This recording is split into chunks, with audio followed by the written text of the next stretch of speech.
Pike's pushed more and far enough ahead. He's got out of line. Is now Pike going to have a go at Werrell? Don't push him off. He's in the championship fight. Jack Werrell chasing down Carl Jacklin. Further down, Rob Williams and Chris Barnes. Sensational run outside line now though for the heavy braking zone. Around the outside goes the Audi R8. Look how much Miller's come back into play. Exactly. Miller's still such up. He's left on second and change. All of a sudden, Miller's back in play.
Standing out from the crowd is a challenge.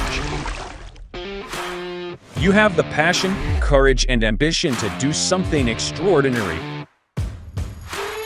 You have an awesome story to tell and a wonderful vision to share with the world. At Eddie Videos, we take that vision and turn it into reality so you can be heard above the rest. You need something different, and we give you the ultimate advantage. We can help you transform your ideas, images, and clips into a professional video that brings your message to life and sets a new bar for excellence. Visuals, voiceovers, editing, animations, whatever you need, we've got it all. If you're a new business looking to make your mark or an experienced company searching for something new and amazing, we're here to help. Trust us to take your video to amazing levels of awesomeness.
Does he have it?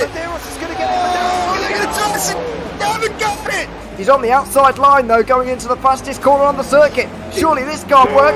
Dominic Ligner has got a sensational run outside line now though for the heavy braking zone. Around the outside goes the Audi R8. Look how much Miller's come back into play. Exactly. Miller's still such up. He's left on second and change. All of a sudden, Miller's back in play. Can Barry do it? Big Barry's gonna do it. Big Barry!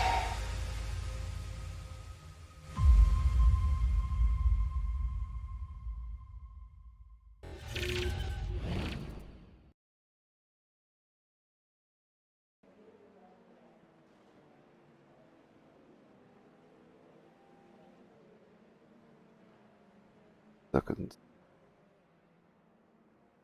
Good. Good evening and welcome back once more to the Radical World Series Round 4 live from Laguna, Seca. I am James Parfitt. I'm going to be joined in the booth by Daan Pepels this evening. The track itself 3.57 kilometers here, and what an epic circuit. We've got 11 turns, Andretti hairpin, rail straight, the corkscrew, just to name a few.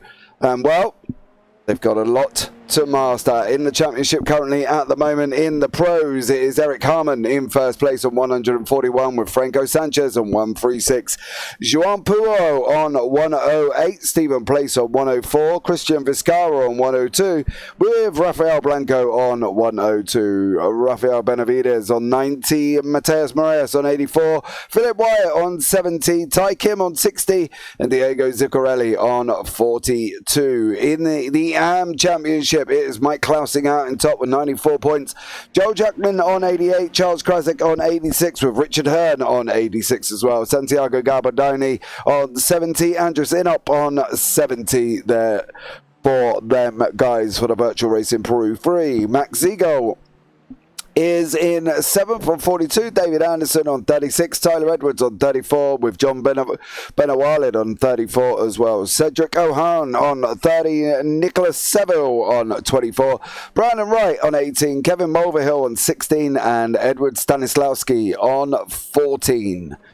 In the Teams Championship, it was Virtual Racing Peru 1 on 238 with Virtual Racing Peru 2 on 208. Waterback Racing on 141.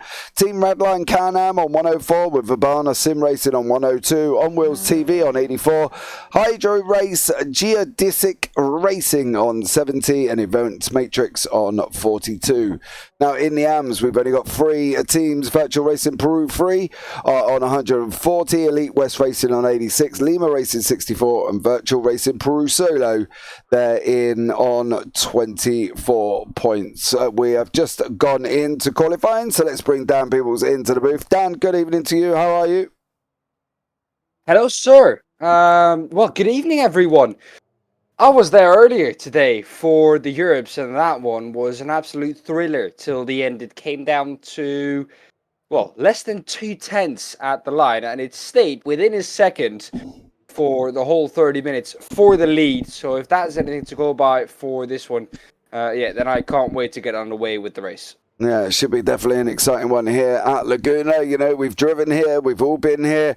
Everybody within iRacing has probably driven a Laguna Seca. And, well, it's an interesting circuit. It doesn't seem overly difficult, but it's a circuit where we definitely see the sight of some wonderful incidents and accidents here as well. Where are, do you think, the main flashpoints we're going to be looking at for problems?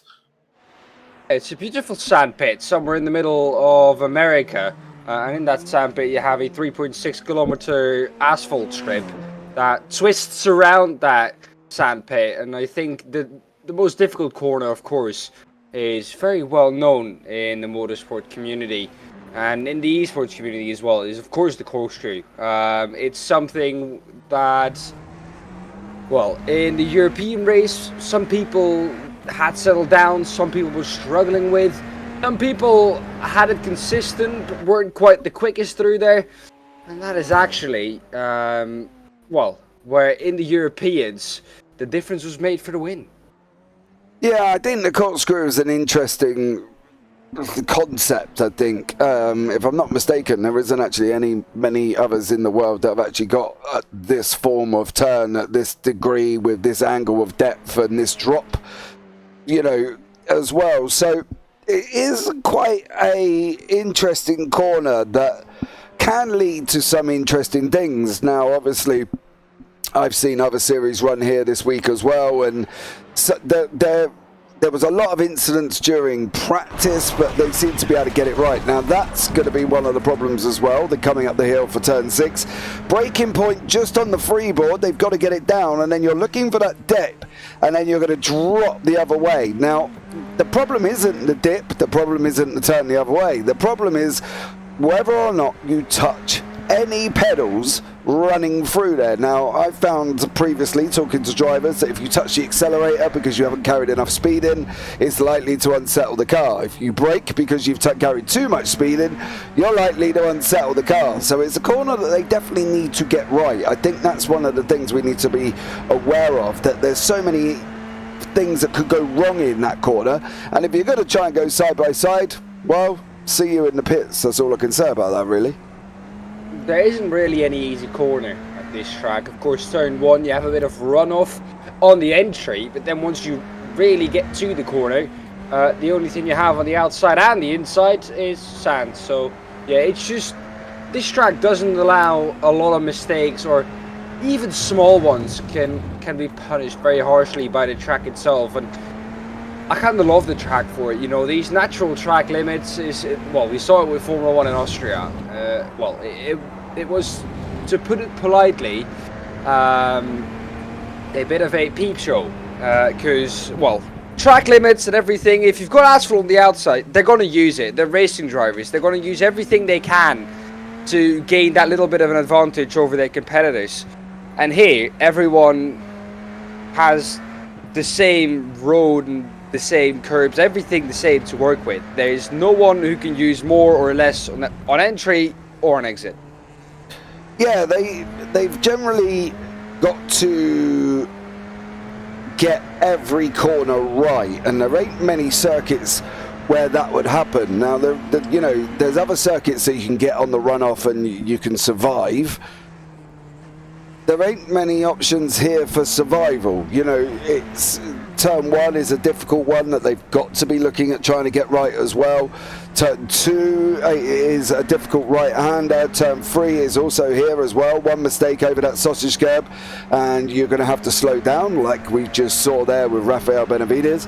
Turn 5, you're looking at the long left-hander. Again, if you get it wrong or hit that sausage curb, you're going up in the air. Now, turn 6, this is the interesting one. If they hit the dip on the left-hand side, but they take the sausage curb, they're going to end up over there where them tyre tracks are. And of course then we're coming into 7 and 8, which of course is the corkscrew braking just on the top of the ridge. Down you go through the gears, drop it on the inside. He's in and out and survived. Now the problem after that is of course turn 9, when you're now going to try and carry this speed through this left-hander, that again, if you hit the sausage curb on the inside, you're in the gravel. Same there. If you hit the sausage curb and then you're coming up to a tight left-hander at the end, and again, if you mess it up or take too much, you're going to jeopardize your exit. So it's all a thought process for most of these people, and I think it's going to be an interesting one here as well. I just want to see what Joan Puyol does and whether or not he improves on his third place. Rafael Blanco shoots himself up into pole there on a 1:18.599. Philip Wyatt is also improving currently at the moment as well. He's got some greens on the board, but Franco Sanchez has got 2 purples, so he's obviously hooking this lap up right. Now, in the European earlier on, we had Tim-Andre Björklund, one of the AM drivers, who finished 5th overall for a long time, was actually in 4th, but wasn't overtaken for P4 until 7-8 minutes to go in that race. He had some genuine pace, and I think we're seeing the same here with one of these AM drivers, John Benwalid. Yeah. Yeah. So, yeah, there's some great pace in one of these AM drivers.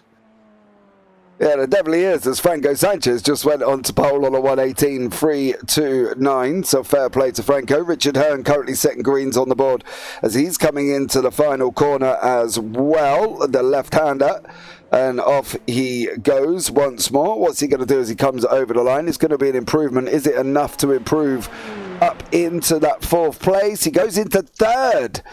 So Richard Hearn flying into 3rd place there as well. Mateus Moraes, of course, here working on hopefully his consistency this season, as me and Mateus spoke about numerous amounts of times on consistency. I think it's one of the things that he had struggled with in previous seasons as well, and it was all up in arms, and he had to work hard to try and get that consistency, you know. And when you're looking at a track as difficult as Laguna, as Moraes jumps himself up into 8th, Wyatt goes up into 6th, Sanchez then goes and improves on a 1:18.261. What about David Anderson currently at the moment? He's got some greens on the board, he's improving, Gabardini's improving as well. Consistency though here is probably more important than some other circuits.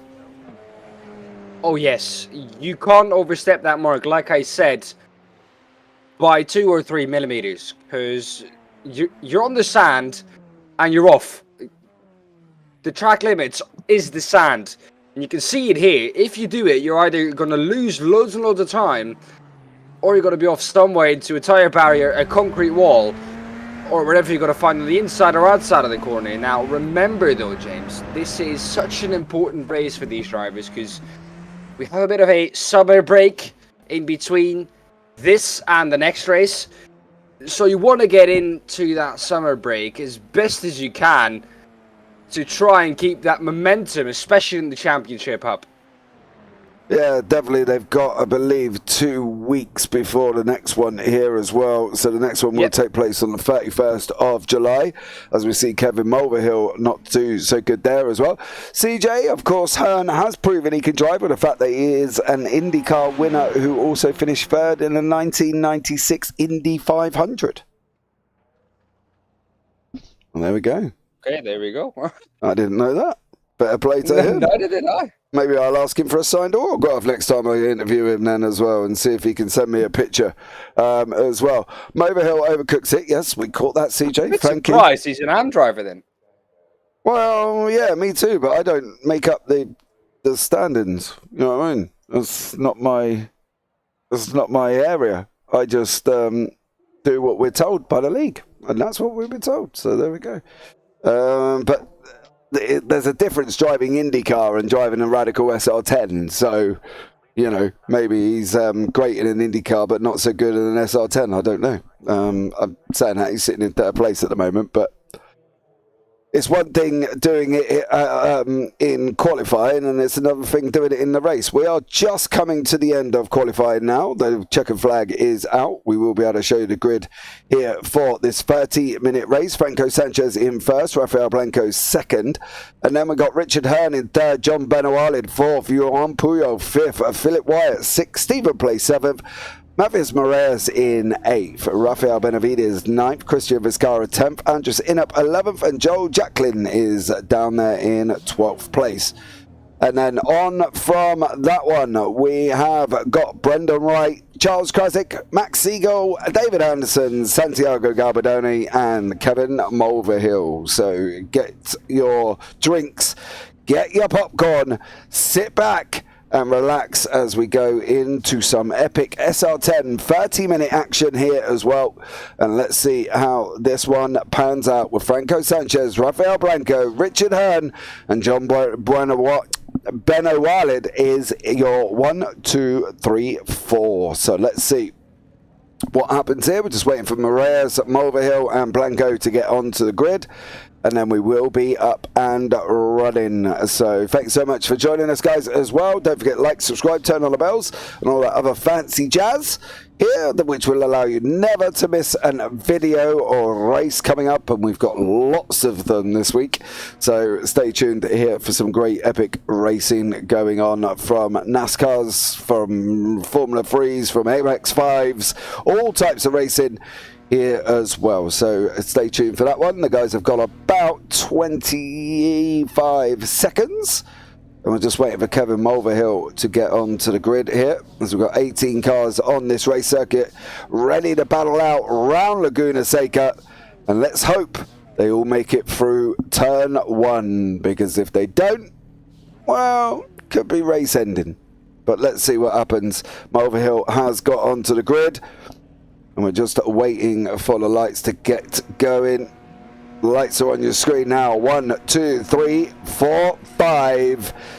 And it is green, green, green, and we're away here as well. Richard Hearn got an absolute flyer off the line.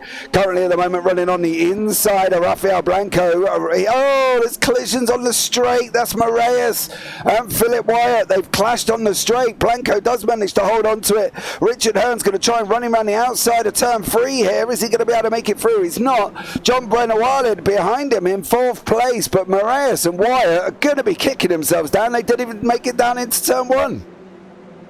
That was not ideal from the both of them. And it looked like there, once they got onto the brakes, that the car just snapped from underneath them. And that is so easy to do, especially with cold tyres at the start. Yeah, it definitely is. And he didn't even make it down. And we can have another look back and see what happened to Philip Wyatt here as well, after Richard Hearn and Brenner-Wiley battle it out into that corkscrew there as well. That Lightning McQueen delivery to Brenner-Wiley chasing down Richard Hearn. But here's what happened to Wyatt and Moraes. Did they even make it? It didn't even look like they made it down there. I'm not going to lie. Not an ideal camera view, but let's have a look here as well. No contact from Moraes on Wyatt. And we're just talking about consistency, and Moraes goes and taps Wyatt there as well. Stephen Place has gone, and he's into the pits already. What about Charles Krasik and Max Siegel? They're battling it out here as well. Siegel's on the left. He's going to try and get that inside line. He's got his elbows out. He's bullied Krasik of it. Siegel goes through and takes 4th in class at the moment here. And a stunning job from him. But Moraes and Wyatt are going to be absolutely kicking themselves down. They didn't even make it down there. No, that's not ideal. And I think, well, he couldn't do anything about it. Moraes just shoved it up the inside. There wasn't any room. There were bollards on the inside. There was a car on the outside. And, well, 1 + 1 is a car off. And this time it was 2. 1 on the inside, 1 on the outside. And both of them, well, like you said, will be kicking themselves. Not happy at all. No, Vizcarra battling away with Inup here, and Siegel's closing up behind him as well.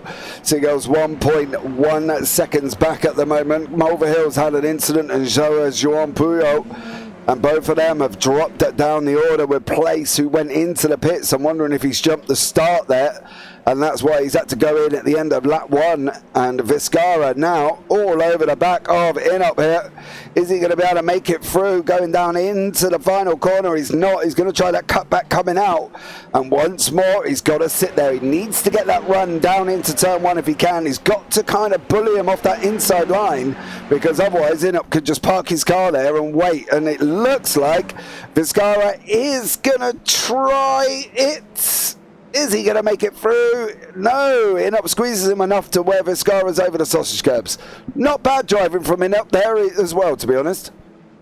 No, a little bit of a flash of the lights from Vizcarra to indicate that he was not happy with whatever happened. But yeah, that was a fair move from Inup around the outside. One of the few corners where you can go around the outside, though, turn 2. Well, an unbelievably special corner, because you can early apex it, you can late apex it, you can go for the run out of the corner, you can go for the run into the corner. So many different lines possible through that hairpin. Yeah, it's a great corner to watch racing at. Vizcarra, however, has to look out behind him as well. Siegel wants to get past. Yeah, Siegel definitely does there as well. I think the fact that Inup didn't give him any room and squeezed him enough where Vizcarra then basically had no choice but to try and go even more left than he already was in that turn. And unfortunately for him, the only place he could go was that sausage curb. We'll see a repeat of it here, no doubt, as well. Blanco is closing up on Sanchez, but is this a battle here for Vizcarra and Inup? Inup's going to take the inside again, and he's going to force Vizcarra, try and go around the outside now as well, as his cars go rushing past us. And Vizcarra's going to try and do the same thing. But now, unfortunately for Vizcarra, he did do the same thing. He tried to do it to Siegel. Siegel runs side by side as they're coming out of turn 2, and now settles back in behind him as well. And Garbadoni has gone off pits. Garbadoni has basically dropped down to 9th place here as well. And unfortunately for him, this is what he got up to. Oh, this is Moraes again. Moraes is not having a great race if this is the situation. Did he just close the door on him? No, Moraes running Team Deep and Garbadoni together. And poor Moraes is not having a good time here. Incidents galore already for that young man. Well, that's not the consistency that he was looking for going into this race. This is an amazing battle though. Vizcara, Seagull, Krasic, Jacqueline, all involved in it. And, well, Inup has got a little bit of a gap now. 1.4 seconds is the gap ahead of Vizcara. Slowly but surely, everyone is trying to settle in now. Yeah, they are. They're trying to settle down. 24 minutes remaining here as well. The battle out in front is still Blanco chasing down Sanchez. 4 attempts back at the moment. Last time out it was a purple from Sanchez. Fastest lap of the race on a 1:18.7 with Rafael Blanco on a 1:18.76 there. As well, so very close lap times. Now Seagull's opening up as well with Vizcara doing the same thing. We've now got Krasic and Jacqueline battling away together here, and Jacqueline there currently 6th in class, 10th overall, up 2 places from where he started, and now he's chasing down Krasic, who now has closed the gap onto Seagull as well. So Seagull is also going to be under attack here once more from the orange machine of Charles Krasic. So this is going to be an interesting one as they dip down into turn 6 here, and again for that run up the hill. They've got to hit this braking marker at the top of the hill, Dan, otherwise there's a nice little sandpit waiting for them at the end. And once you get into that sandpit, you can play for about half a second and then you end up in a tire barrier, so that's not ideal. That run out of it is so important though. Then you have the left-hander of turn 9, so incredibly important to get that run down the hill right. Because if you just even move half a centimeter off to the right-hand side and you're in the sand, well, with all the load on the outside there, you're off. Yeah, definitely. It's a done and dusted deal. Jacqueline's trying to get past Krasic. He's going to look up the inside. Oh, there was a lock-up from Seagull in front. Krasic didn't know where he was going to be. He braked and Jacqueline went for the move over Krasic. Didn't quite make it through this time. What about Benawalid? He has got Rafael Benavides, and Benavides is going to run him around the outside now. Is he going to be able to make it through? He is, and Benavides goes through. Vizcara and also currently Inup are back together here. Vizcara's closed the gap on him once more here, Dan, and it's now Vizcara going once again, and Inup and these 2 fighters. He's going to get him now. Yeah, he got a slow exit. Dead done. It should be done and dusted as they come up to the top of the hill. Vizcara cuts in front, all done and dusted. Through he goes. He's just got to get the corkscrew right, which he does do. And now he takes 4th overall. Seagull and Krasic and Jacqueline still battling it out. Well, a few overtakes happened there up the hill as well. Seagull dropped down to 10th, then Jacqueline dropped back down to 10th. Krasic was at some point down in P10 as well, going up the hill there. So a lot happened there. With these 3, but they've seemed to figure themselves out, and it's Krasic's P8, Seagull 9th.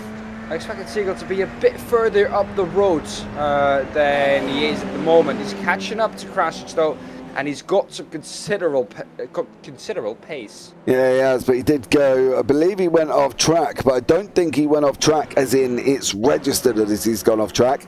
He got a slow exit up the hill there and lost a place to Jacqueline and Krasic all at the same time. So he didn't go off, he just went off.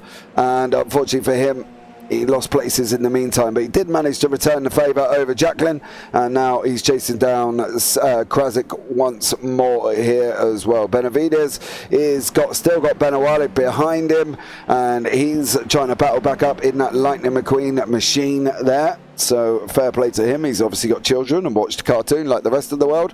And once more, Seagull going at Krasic. This is the closest battle on your track at the moment. Brendan Wright has taken a little bit of a divert off track. And what about Rafael Blanco? Blanco's been off as well, and he's lost a position to Richard Hurd. And if he's not careful, he hasn't come back. He come back on there. Mulvihill's gone off and jumped into the pits. So Mulvihill's done and dusted there as well. But what did actually happen to Rafael Blanco to cause him to lose position? Oh, indeed. Well, that's not ideal, especially because you've got this long gravel trap ahead of you, then the sand, and then you're back onto the racing surface. But yeah, not ideal. And we've got an AM driver in P2. Richard Hearn currently at the moment he's doing an absolutely stellar job. Mulverhill's jumped back to the pit, so I think Mulverhill might be done for the evening. He is done. He is out. So there we go. And Krasik is still battling away with Jacqueline. 19 minutes remaining here on the clock. Dan, it's got to be about making your move now. You can't hold on for much longer, can you, really? Well, we've seen Jürgen Frank in the Europes hanging on for 13 minutes. He was under pressure from start to finish. Now we know that Jürgen Frank, of course, champion in the finals.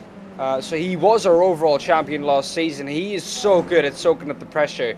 And it's not easy to do, especially when last season he mostly had Tim Birdie, his teammate, behind him. And he got some different pressure now in the case of not his teammate, just a driver, a rival driver from another team that he can't work together with, and that doesn't work together with him. And the same is going, it's happening here for her at the moment as well, because he is in P2, he is an AM driver. Points get given just on the position where you finish overall, not in class. So every position that he can gain over Benoit is one to pick up the extra points. Yeah, definitely as well. Points make prizes, as they say. But what about Richard Hearn? Well, he's going to have to try and defend hard from Blanco. Blanco's coming at Hearn. Hearn takes a natural racing line, going to straighten up the top. On the brakes he goes just over the hill. Drops it in, and that is almost the perfect line there. He just had to hit that exit curb, and he would have run the perfect line through that corkscrew. And he's doing a stellar job at the moment, but it is an AM Pro fight. Technically, Blanco should be quicker, right, Dan? You say that, but that's not always how it is. There was one lap, especially with Hearn, what I've noticed is that one lap Hearn might be really quick, and the other lap he might be a little bit slower. It's usually for AM drivers like Hearn, it's consistency that they're struggling with, but Blanco is not. Of course, we know that he was up there fighting with Franco Sanchez at the beginning of this race, only fell back because of a lockup going down into the last corner, but he's gotten back past Hearn and is now ready to chase down that 6.2 second gap. However, I do think that if Sanchez doesn't make another mistake, it's a bit beyond reach here for Blanco. Oh yeah, you know, unless he's got Noz in that car, it's definitely not going to happen. As Brendan Wright is. If he has Noz in that car, it might happen. Cartoon stuff. Yeah, but he ain't going to catch that, and that's no disrespect to Rafael Blanco, but you know, certain things. You have to know which caliber driver you're up against. Yeah, but certain things are out of reach, and I got a funny feeling that the fact that that's a little out of reach. They did do near enough exactly the same time last time with a 1:18.89 and a 1:18.99 in favour of the man up front, Sanchez. So, you know, Blanco's point of view. He's got to be knocking out time at the moment. I mean, he's only got 16 minutes here, and pulling out 1,000th of a second is not going to get him any closer as he comes towards the end of the race. No, well, he's going to need at this point, with the amount of laps that we are going to turn, he needs about 4 or 5 tenths every lap. And if he's not going to do that, then, well, like we said, it's going to be a bit beyond reach. Charles Krasik, what has happened to him then? He's going down into the corkscrew.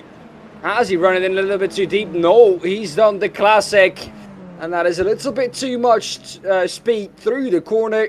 And then once you get through the compression of the right-hander of the corkscrew, the car just says, nope, sir, I want to go left. Yeah, definitely. And if he's even remotely tried to touch the brakes to stop that car, that's the result. Take care. Not going to happen. Nope. You definitely aren't going to try and happen when your weight shifts off a different side and wants to go the other way. But Wyatt now chasing down Jacqueline. This is the closest battle on track at the moment. The gap up front is not coming down. 6.7 seconds. It was 6.5. If anything, it's gone up. So unfortunately for Blanco, I think, you know, take the second place, mate. Complete the race, because you're pushing. Unless Sanchez makes a mistake, it's never going to happen. Jacqueline and Wyatt battling it out here with Jean Puyol behind. Again, it could turn into a nice little freeway as we go into the last 15 minutes. Was that a spin up ahead? I did see some tire smoke, and I did see a car really quickly on the inside of the second to last corner. What exactly happened? I think it was Max Siegel. We can see it here. That's what I said. The outside is so loaded through that corner that once you do touch a little bit of the sand on the outside, your car just says, well, sir, I'm going to turn right in a corner that goes to the left. And as we both know, James, that's never ideal. No, definitely isn't. Gabardoni has gone off. Philip Wyatt is sitting on the side of the circuit as well. Was this contact? That's the question. With Joan Puyol, it was. Thank you very much. I'm sure Wyatt's going to be chuffed about being taken off the straight there, but I want to see if Wyatt did make a move in front of Puyol. Puyol goes to the right. No, this is... Puyol just got that. Try and explain this one then. Yeah, no, Puyol just got it completely and utterly wrong. Moraz has got his way back up into 9th place there. Thanks for the Wyatt and Puyol incident. I'm sure Puyol might have to do some explaining on that one. I'm not entirely sure what that was and whether or not he just misjudged the fact that there wasn't going to be a gap there that was going to be there, but there wasn't actually a gap there in the first place, so there was no gap there to go for.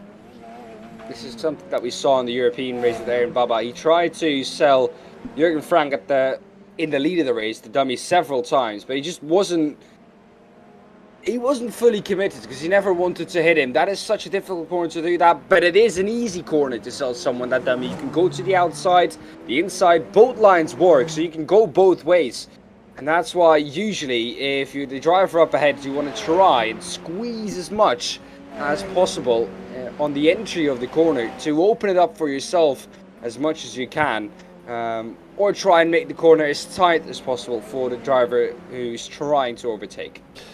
Yeah, it's always difficult when you're trying to get you're squeezing somebody as much as possible, and I think at the end of the day when you're putting the squeezes on anybody, it's always going to be tough. But for these guys, I'm sure they're experienced racers, and I'm pretty sure somebody, if they're probably not the first time they take to the track. No, definitely not. But let's see how they all get on as we're coming into the end. And yeah, last 12 minutes here. Sanchez still out in front, 7.2 now, Dan. That gap is increasing. Like we said, I think for Blanco, it was at the point of that mistake. For Blanco, it was like, okay, yeah, second place is what we're going for. Bit of a lock-up from Max Siegel. That has left him vulnerable to Anderson. You can see with a bit of a mistake going down to the corkscrew, even that little bit of a lock-up easily loses you half a second. And it's just so easy to do. You have the compression going into it, the compression going through the corner, and to get all of that right, time and time again, we're on lap, 14 for the leader right now, and to do that right, every time you go through there, it's just so difficult. Here he is, Franco Sanchez does it once again, and that is... It's just that consistency that is difficult to have around this track. I personally find, James, I don't know how you are with that, is that this track is horrible for me for consistency. Because one lap I get this corner right, but one corner wrong. One lap I get everything right, then I get two corners wrong. It's just such an incredibly difficult track for me to get right, as I think in the background someone went off into the last corner. Yeah, Gabardoni again. I'm going to leave Gabardoni. He's had a bit of a horrible race here this evening, so let's not put salt in the wounds and continually show what he's been up to, unfortunately, but he has had somewhat of a torrid evening. The circuit for me, I think, is an interesting one due to the fact that I don't actually mind the circuit itself. I think the circuit is nice to drive. It's basically what I find interesting is I could do the same thing for 15 laps, for instance, and survive, and then come the 16th lap I go to do the same thing that I've done on the other 15, and then I get spun out, and then I'm sitting there thinking, oh, the car just miraculously does something that it didn't do for the last 15 laps. And I think the fact that obviously that that we're in Laguna, there's sand everywhere, you can see it, it's all over the place, and gravel, and whether or not it's getting on the track and whether or not people are spitting it on and it's making a difference, I don't know. But for me, I don't mind the circuit. It's just the random things that sometimes happen, and whether that's me having a skill issue, I'm not entirely sure on that one, to be honest. the amount of driving that we are able to do, James, I think it's very possible for us both that it is indeed a skill issue. However, you never want to immediately put the blame on that, because this racing surface is changing from lap to lap. If someone goes off, like we saw in turn 1 a couple of times, someone might bring some sand onto the track, and next thing you know, you find yourself slipping off the road down into turn 1 and your race is over. Yeah, exactly. And at the moment, there's been so many people that have had incidents and accidents. Sanchez is out in front by 8 seconds. Blanco's got 2 to Hearn. Benavides has got 2 to try and catch up with Hearn. Benavides has got 2.9 to Benawalid. Vizcarra's got fucking 3.8, and Inop's got 6.6. So they're well spread out currently at the moment as well. And I think that's the interesting thing here, how this circuit can lead to people having incidents here as well, but still spread out at the same time. Yeah, it's a special one. It has a special place as well, I think, in every iRacer's heart, because it's a track that you go to a lot, even in rookie series. And in an MX-5 or anything, any slower car, this circuit is an absolute blast, because you can just keep so close to the car ahead. Now, these cars, I spoke to Aaron Baba earlier after the European race, and he said that once you get within 0.5 of a second, there's something that happens with the dirty air that makes the car super unstable going into every corner. It doesn't matter which corner you're going into, even the little kink on the straight, turn 1, the fake turn 1 as I like to call it, because it isn't really a corner onto the straight. It's even there, you can feel the car just moving around on high speed. So this car does become a bit of a handful once you get within like 0.5 of a second of the car ahead. Yeah, and I think that's the thing. That's not the first time I've heard that this evening as well, because I was doing a series before, and it was in their free series, and they said the same thing when they were watching it back, that it was the same aero wash from when you got right into the back of people, that it caused the car to be unstable. Now, whether or not that's a rollout on an update that we've missed, or it's been done, or it's secretly come out, but that aero wash over the cars seems to be causing some problems, to be honest. And I think that's one of the interesting things as well. They've just got to kind of deal with all of these scenarios and deal with these solutions and try and get through, because at the end of the day, that's the only way you are going to be able to manage it. And Stephen Place here is battling away Moraes down in 9th and 10th. And at the moment for Place, he can't seem to get closer than about half a second. So we'll have to see how this one goes on. Last 7 minutes here, Dan. And it's been an interesting one.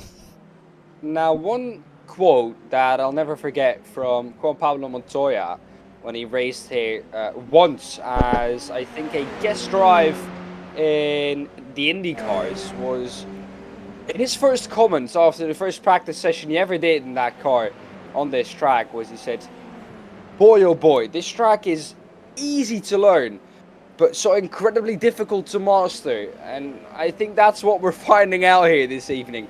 It's an easy track to learn because the corners that it has got, it has such a nice flow about it that once you get into that rhythm, you know, it kind of all flows. And the difficult part is being quick at it.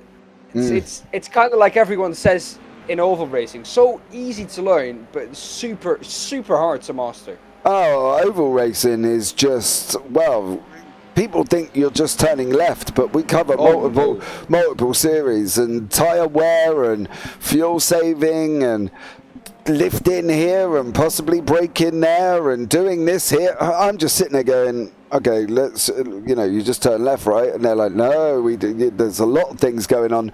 So it's been an interesting thing with oval racing as well. Brendan Wright has been off track. You are right, CJ. Thanks so much for telling us. This goes down into turn one, overcooks it and runs onto the gravel. So that's just a miss of braking point. I want to pick up back on Place and Moraes.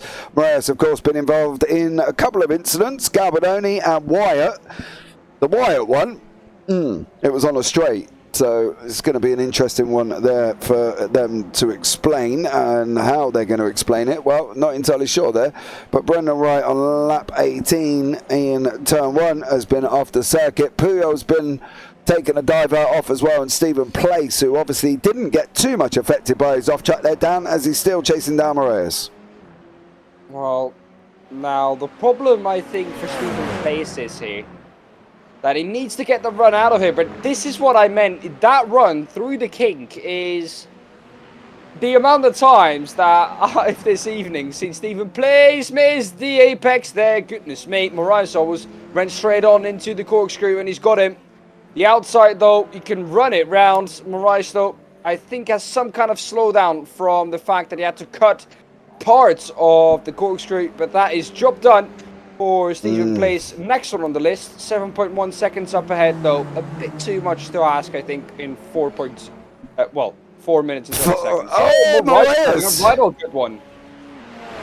According to my software, he didn't crash once, he crashed 3 times. So this is going to be an interesting one. As it goes around the final corner, hits the sausage curb.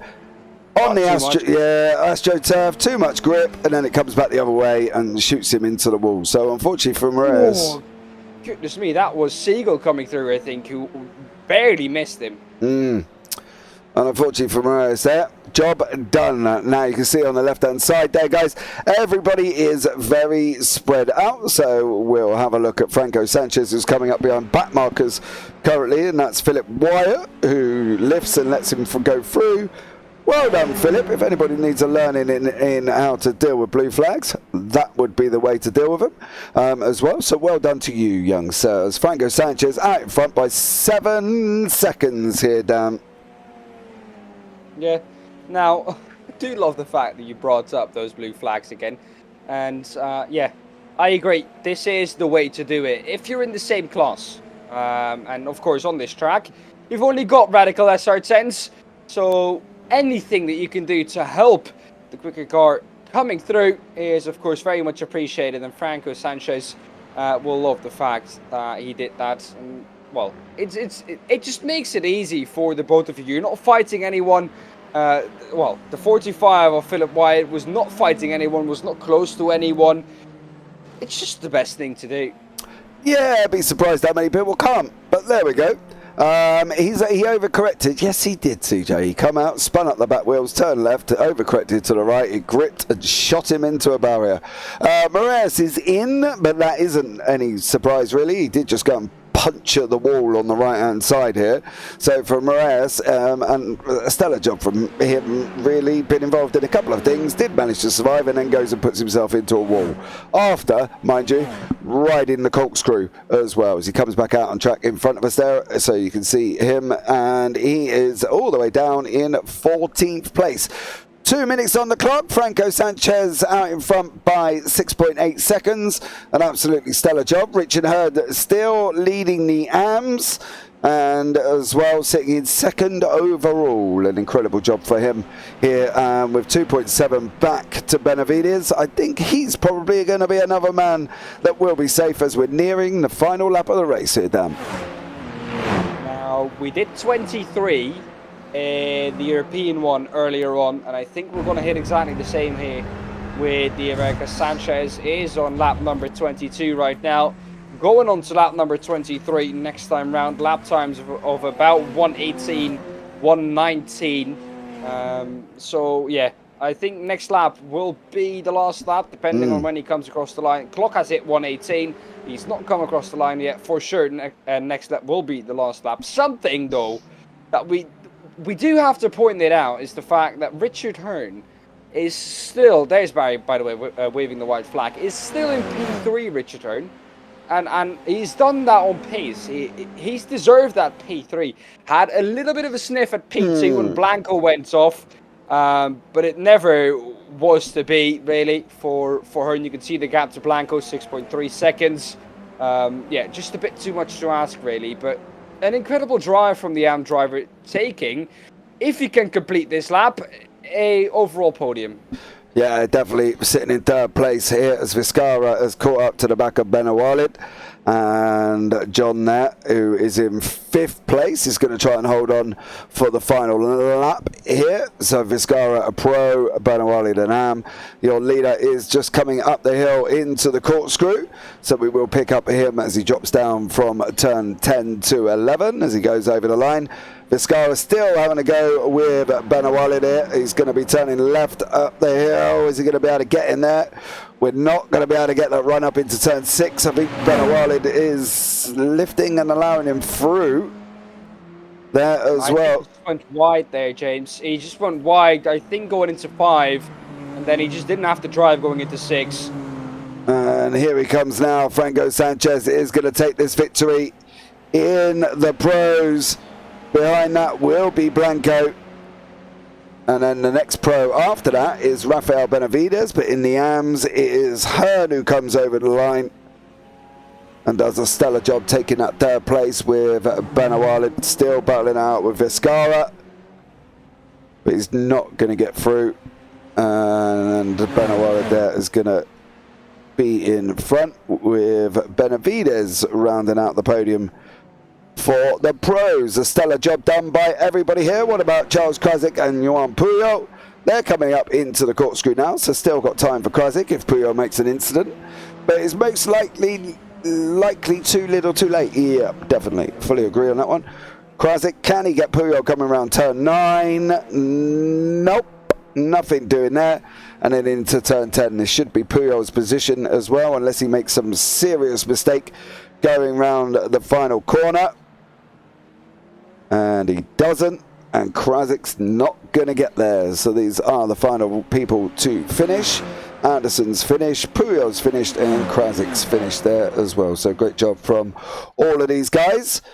We'll be able to show you the results from this race. Franco Sanchez is in 1st, Rafael Blanco 2nd, Richard Hearn 3rd, Rafael Benavides 4th, Christian Vizcara 5th, John Benawalid in 6th, Andrew Zinop 7th, Joe Jacklin 8th, Stephen Place 9th, Max Seagull down in 10th, David Anderson 11th, Johan Puyol 12th, Charles Krasik 13th, Brendan Wright 14th, Philip Wyatt 15th, Santiago Garbadoni in 16th, Mateus Moraes 17th, and Kevin Mulhill is down in 18th place. So there you go, a great end to this evening's racing here on the JPB YouTube channel as well. And we can have a chat with your winner, Mr. Richard Hearn. Good evening, Richard. How are you? Richard? Richard. Okay, we're not going to have a chat with Richard Hearn. He's still partying. Yeah, he's still clearly having a rave up there, but unfortunately for us, we don't get to talk to Richard here. But let's have a look back at this Moraes. I want to see this Moraes incident from the beginning here. So he gets a barnstorming start, right? And then we've got Wyatt in front of us. Oh, there was a bit of contact, I think, already before that with Moraes, and I don't know who that was on the inside. It looked to be. So we're going to have a look from this dynamic camera and see if it gives me a different area.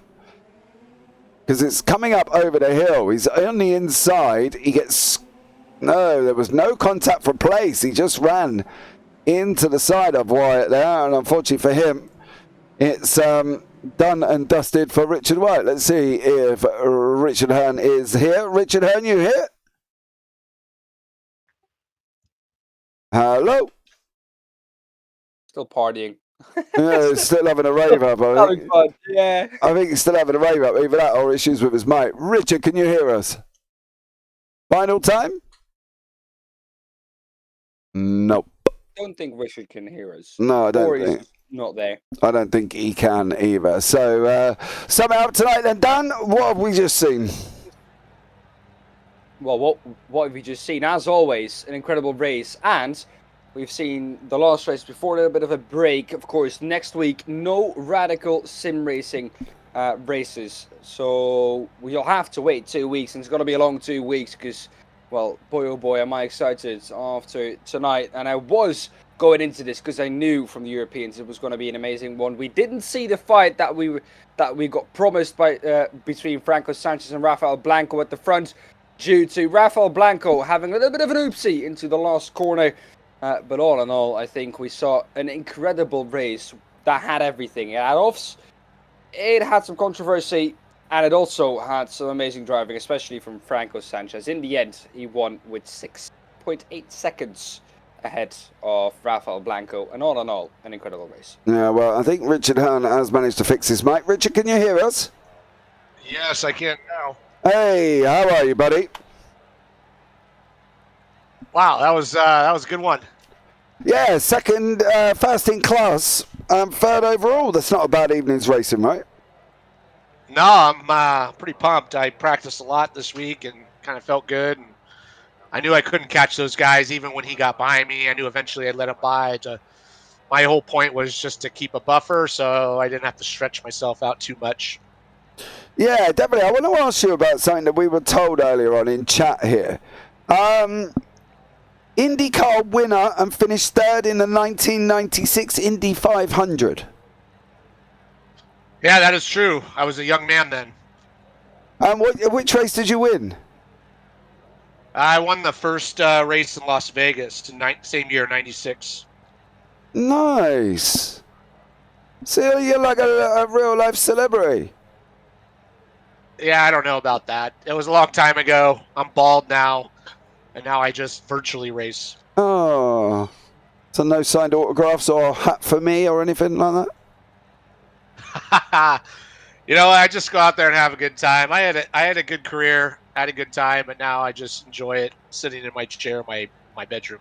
And do you still race NASCARs virtually as well? Sorry, say that again? Do you race NASCARs virtually? Not much. I did do an ARCA race the other day, but I run this league and I run Lionheart in the Retro 79 car. And that's about all I have time for. Oh, well, congratulations anyway. Well done to you there, sir, as well. You know... Want to ask you a controversial question here, maybe, James? Okay. What does Richard think of the aero screen? Just completely out of the line what? with this race. But what is the aero screen? Yeah, I don't think it... I mean, I've gotten used to it. It's obviously done its job. Same thing with the Halo. I mean, we would have had a lot more injuries, maybe worse without it. We've seen that, so you just got to accept it.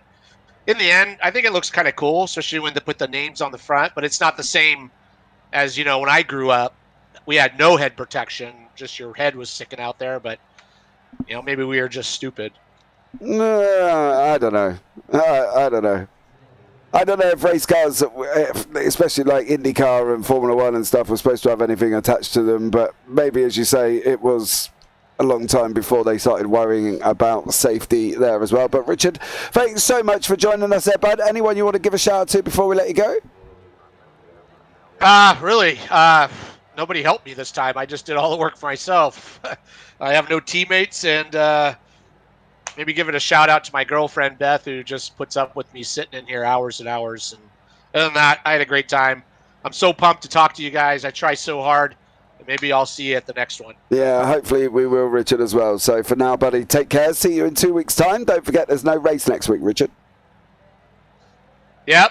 Next one, I think, is Silverstone, I believe. So yeah. I'll have a little time to practice. And cheers, mate. All right, man. Have a good one. Take care.